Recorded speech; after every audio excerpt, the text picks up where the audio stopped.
Avertissement, le milieu chaufferie est réservé aux professionnels formés car le milieu est potentiellement dangereux. Il y a un risque d'explosion, d'électrocution, d'intoxication mortelle au CO et de brûlures graves pour l'intervenant. Alors cette vidéo est la suite de la vidéo chaufferie 06.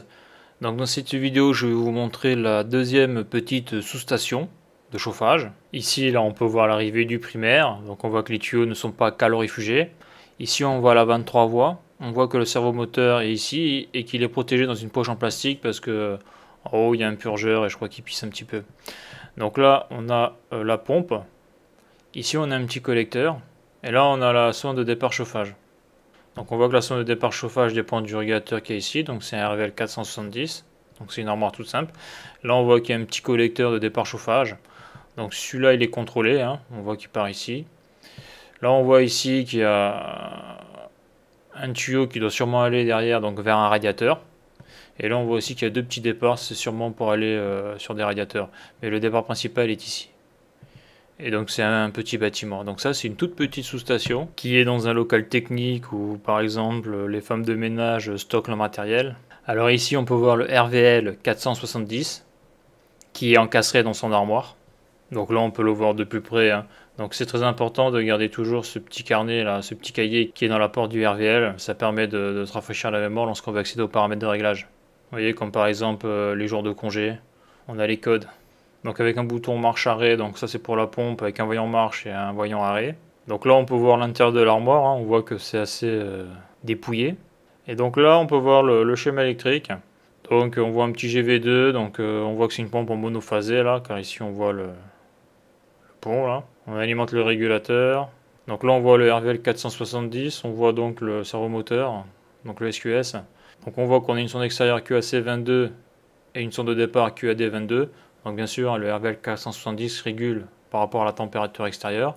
Donc là, on voit qu'il n'y a pas de sonde d'ambiance. Donc là, le bouton marche arrêt de la pompe, on le voit ici, hein. Donc le DM, c'est disjoncteur moteur. Ça, c'est le contacteur de la pompe. Donc là, on peut voir que le gars qui a fait le schéma électrique, on voit qu'il y a un voyant rouge, donc arrêt et marche.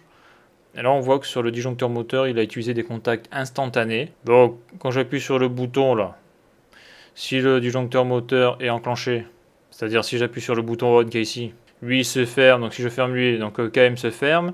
Ici il se ferme, donc le voyant vert s'allume. Bien sûr, lorsque l'on appuie sur le bouton marche donc du GV2, hein, donc celui-là se ferme, d'accord, donc le contacteur se colle, mais le NC s'ouvre, ce qui fait que le voyant rouge n'est pas allumé. Donc le seul qui sera allumé, ça sera donc, si celui-là est fermé, celui-là est fermé, donc ça c'est le contact du GV2, lui il est collé, lui va se coller, et donc le voyant marche va s'allumer. Par contre celui-là sera ouvert, et le voyant rouge sera éteint. Bien sûr, quand il se ferme, lui là, quand la bobine colle, bah, lui il colle, donc le moteur est alimenté. Et donc si j'appuie sur le bouton arrêt du GV2, donc j'aurai le NC qui va se refermer, donc en se refermant, ça va alimenter le voyant, et le voyant rouge va s'allumer. Bien sûr, si le GV2 a un défaut thermique ou magnétique, hein, donc sur intensité au court-circuit, le GV2 donc va s'ouvrir, et en s'ouvrant donc le NO va s'ouvrir, et donc le NC va se fermer aussi. Et là par contre le voyant rouge va s'allumer, et on aura marqué arrêt, alors que là on aura plutôt donc un arrêt, ça c'est sûr parce que il y a eu un défaut, mais on aura plutôt d'abord un défaut.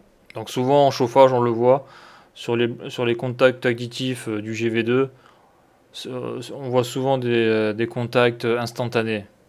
Il n'y a pas de contact thermique du type, comme je l'ai montré sur une de mes dernières vidéos, du type NO asservi au relais thermique, qui fait que lorsque le thermique, ou plutôt je devrais dire quand le GV2 est en défaut thermique ou magnétique, donc court-circuit ou sur intensité, le contact NO se ferme. Donc souvent en génie climatique on le voit ça, on voit donc un NO et un NC. Mais bon, sur les installations beaucoup plus haut de gamme, un type pratiquement industriel, on ne va pas utiliser ce genre de contact, hein. On utilisera toujours un contact NO, mais relié asservi à la fonction thermique du GV2.